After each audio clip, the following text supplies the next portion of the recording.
Press conference के दौरान बाबर यूसुफजई ने बताया कि 17 फरवरी को माहल बलूच को खुदकुश जैकेट के साथ गिरफ्तार किया गया, जो मुमकिना तौर पर बलूचिस्तान में किसी तखरीबकारी में इस्तेमाल की जानी थी। बाबर यूसुफजई ने कहा कि को माहल बलूच के जरिए सूबे में बहुत बड़ी दहशतगर्दी की कार्रवाई की जानी थी। सिक्योरिटी इदारों की बरवक्त कार्रवाई ने दहशतगर्दी की कोशिश नाकाम बना दी।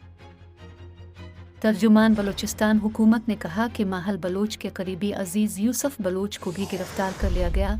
यूसुफ बलूच की अहलिया से मुताल्लिक सारे सबूत हमारे पास हैं। यूसुफ बलूच की अहलिया के एलएस के लिए काम करती। बाबर यूसुफजई ने कहा कि माहल बलूच को हवाले और दीगर ज़राए से फंडिंग की जा रही थी। माहल बलूच ने तफ्तीश के दौरान बहुत से इंकिशाफात किए। माहल बलूच को गिरफ्तार किया तो इसने भी एतराफ़ किया कि कालादम तंजीमें ख़वातीन और बच्चों को दहशतगर्दी में इस्तेमाल कर रही।